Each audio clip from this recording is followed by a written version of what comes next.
cracking the chicken parm code. Chicken parm, chicken parmesan, chicken parmigiana, whatever way you call it, it's one of the most popular and beloved dishes in this country, the United States, and elsewhere. Of course, it doesn't exist in Italy, and the originator of it in Italy is eggplant parm. You can call it eggplant parmigiana. There, they actually call it la Parmigiana di Melanzane, and that wording is very important. There's a reason why. First of all, it has nothing to do with Parmigiano, the cheese. You can add it, but it's got nothing to do with it. If it did have some, if it was dedicated to the cheese, it would be Melanzane al Parmigiano, but it's not. If it had something to do with the city of Parma, it would be Melanzane alla Parmigiana, in the style of Parma, but it's not. Funny thing is, I've actually had it in the city of Parma. It was actually very good. But the name, the order of the name is important. The name Parmigiana is important. Parmigiana might come, there's theories about it. It might come from Petronciana, which is Sicilian dialect for eggplant. It might come from Parmigiana, which are like wooden shutters stacked next to each other to resemble the way the dish looks like. Either way, before I get to chicken parm, in Italy, they don't add breadcrumbs to the eggplant. There's nothing wrong with it, but if you're going to be stacking it up, just like I talked about wine soils today, and on Instagram, just like clay soils retain water, adding the breadcrumbs can kind of make it kind of soggy and heavy and kind of dense and greasy. So maybe some people might add egg and flour. Some people will flour it. Some people will they usually lightly flour it. Some people won't even flour it at all. Anyway, there's different variations. None is necessarily worse or better. But what is it about? Oh, by the way, eggplant parm, you can make it with zucchini. Amazing. I think it's as ethereal.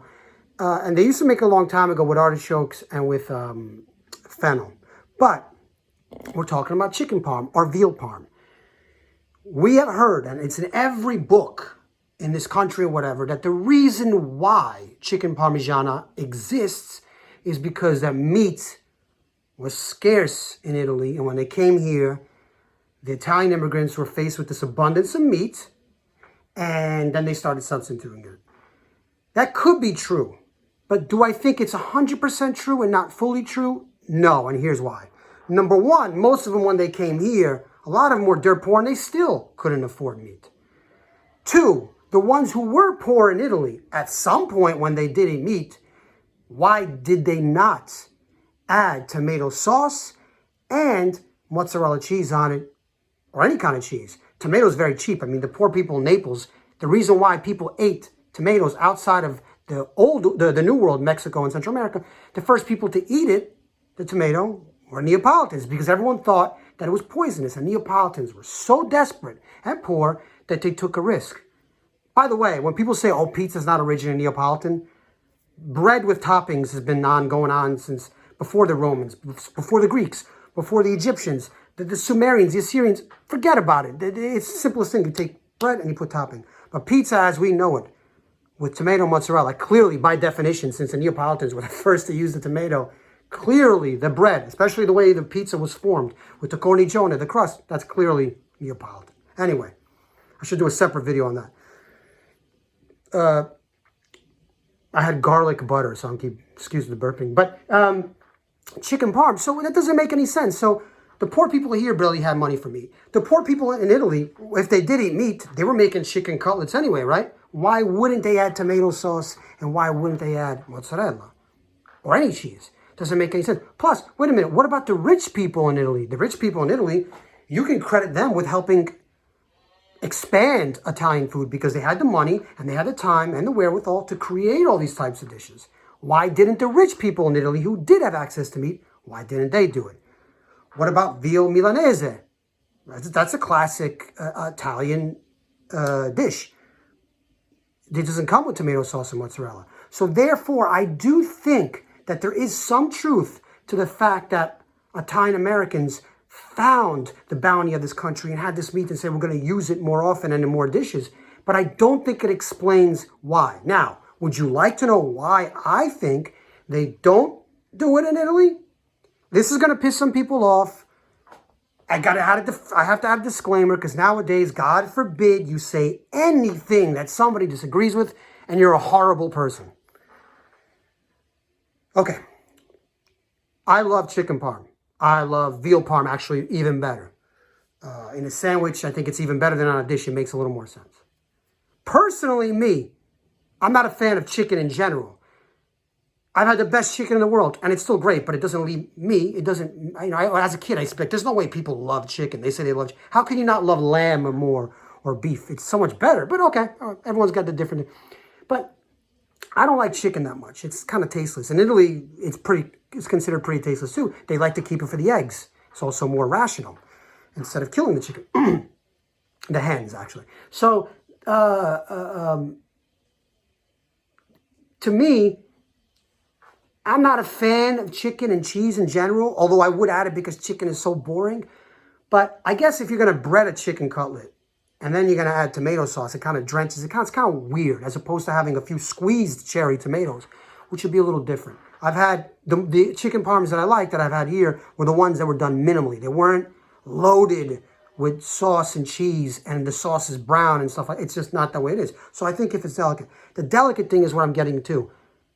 Eggplant parm reaches those ethereal heights. It's so delicate. So you're already losing the context of what the dish is because it's a little more dense, the chicken. It can't possibly be as airy as the eggplant parm, if made properly, not with breadcrumbs, etc., etc.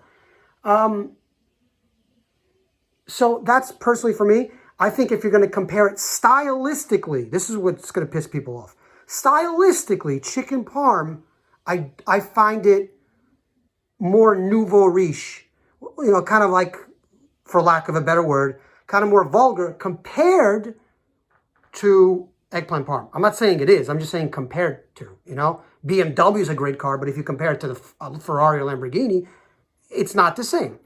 So I think it reaches that. Now, stylistically, I'm just saying the way it is. Italian Americans, one thing I hate about Italian people in Italy is how they shit on Italian Americans here. A lot of Italian Americans I know are better people than the people in Italy. They're harder working. They're more on time. They don't have that lazy character. They're here and they're here to make their lives better and their families' lives better. So I'm not trying to make this about that. But I'm just talking about in terms of aesthetics, when it comes to that, Italians versus Italian Americans, the Italians, there's a reason they've been doing this for thousands of years, have an edge. They have an edge against every other culture in the world when it comes to style, clothing, and stuff like that. So I think that they have an edge in that way. But, again, this is not against the people. It's just most people, when they came to this country, didn't have all the knowledge of their own culture back home. So it was easier to move in and out of it and mix things.